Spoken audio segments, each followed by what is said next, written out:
रायबरेली के जिलाधिकारी कार्यालय में ग्राम नुनेरा, थाना खीरो, तहसील लालगंज निवासी अंजनी कुमार ने सरकारी जमीन पर रास्ते के मुद्दे पर शिकायती पत्र सौंपा। पीड़ित ने जिलाधिकारी को ज्ञापन देकर न्याय की गुहार लगाई।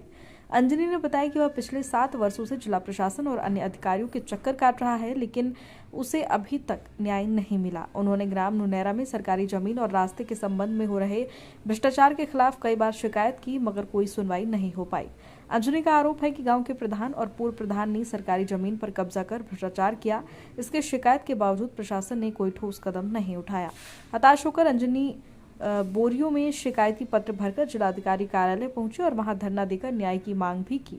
उनकी शिकायतों में सरकारी जमीन के दुरुपयोग और रास्ते के अतिक्रमण से जुड़े गंभीर आरोप भी शामिल हैं। पीड़ित ने बताया कि कई बार शिकायत करने के बावजूद भी स्थानीय प्रशासन की उदासीनता के कारण उनकी समस्या अनसुलझी रही। जिलाधिकारी कार्यालय ने शिकायत की जाँच का आश्वासन दिया है, लेकिन अभी तक कोई स्पष्ट कार्रवाई नहीं हुई। अंजनी ने चेतावनी दी है कि यदि जल्द न्याय नहीं मिला तो वे आंदोलन को और भी तेज करेंगे।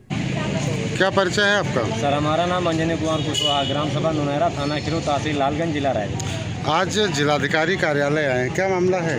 सर, मामला हमारा वही चल रहा है, जमीनी विवाद और जो है पूर्व प्रधान के भ्रष्टाचार को लेकर के, जिसमें जब भी हम प्रार्थना पत्र देते हैं तो हमारे यहाँ SDM साहब के द्वारा, तहसीलदार साहब के द्वारा रिपोर्ट लगा करके मामले को रफा दफा कर दिया जाता है। और ये देखिए, हम आपको दिखा रहे हैं कागज़, जितने भी हमारे पास कागज़ हैं, इसमें कोई सच्चाई नहीं। SDM साहब ने रिपोर्ट लगाया है, कोई सच्चाई नहीं है, सारा का सारा झूठ है। गरीब आदमी कहाँ तक कार्रवाई करेगा, कितने दिन दौड़ेगा, क्या करेगा?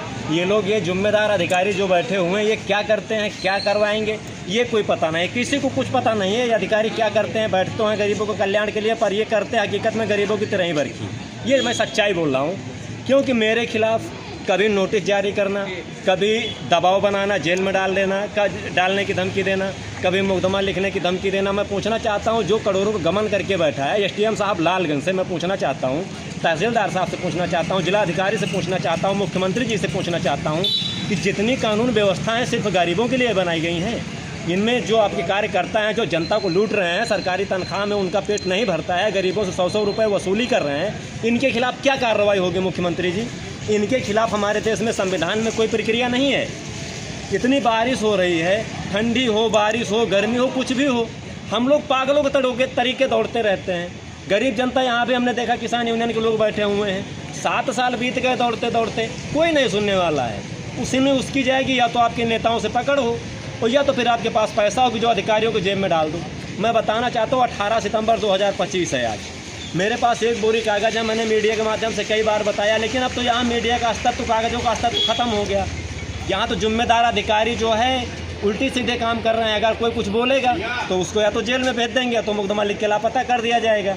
ये शासन हो गया है। मैं आज उनसे पूछना चाहता हूँ, जो लोग दावा ठोकते हैं कि उत्तर प्रदेश में गरीब बहुत खुश है, यहाँ आकर के देखिए, एक बार कैमरा घुमा दीजिए, कितने लोग खड़े हुए हैं, देख लीजिए, गरीब हैं ये सब, कितने खुश हैं सब लोग यहाँ पर। मैं मुख्यमंत्री जी से खास तौर पर कहना चाहता हूँ कि 1 महीने में 30 दिन होते होंगे, मैं 15 दिन DM कार्यालय आता हूँ। मुझे कोई बीमारी नहीं है कि मैं पागल हूँ।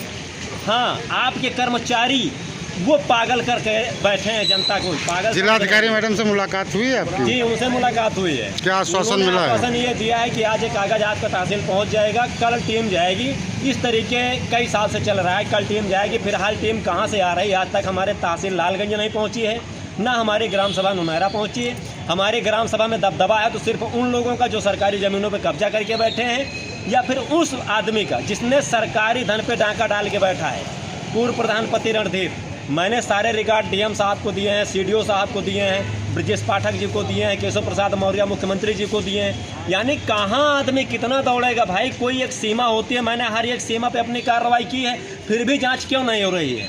या तो विपक्ष भ्रष्टाचार को बचा। आश्वासन क्या मिला है जिलाधिकारी मैडम? आश्वासन वही जो हमेशा मिलता है कि कार्रवाई होगी, सरकारी ज़मीनें खाली होगी।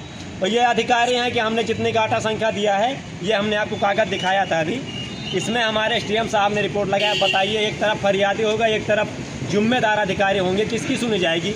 ये कैमरे के माध्यम से आप देख सकते हैं, सबूत है मेरे यहाँ का, SDM साहब का दिया हुआ सबूत है। 1 बोरी कागज़ है हमारे पास। बरसात हो, ठंडी हो, गर्मी हो, कोई सुनने वाला नहीं है यहाँ। चुनाव सर पे आ गया है, कोई मतलब नहीं है। वोट सबको चाहिए, जनता को अभी समस्या है तो सब घर घर लोग पहुंचेंगे। समस्याएं नहीं हो, समस्याएं कोई निस्तारण होना नहीं है, सिर्फ बेवकूफ़ बनाओ, चुनाव जीतो, उसके कहाँ बाद कहाँ जनता को एप्लीकेशन दिया आपने अभी? सर एप्लीकेशन तो हमारे पास कोई गिनती हम नहीं कर सकते हैं, शायद बोल नहीं आज कर आज पाएंगे। कहाँ दिया है? आज हमने सीडीओ साहब को दिया है, डीएम साहब को दिया है। सीडीओ साहब ने क्या आश्वासन दिया है? सीडीओ साहब के यहाँ आश्वासन यही हुआ है कि इस बार जांच हो जाएगी। तो हमने कहा सर आप जब भी हम आते हैं तो आपको यही कहना होता है इस बार जांच हो जाएगी, और जब नहीं होते हैं तो मुझे लिखित में दे दिया जाए कि जिलाधिकारी साहब हो या मुख्य विकास अधिकारी साहब हो, मुख्यमंत्री जी के पास जाऊंगा, वहाँ भी नहीं होगा तो हमारे लिए बहुत से विकल्प है, हाई कोर्ट जाएंगे।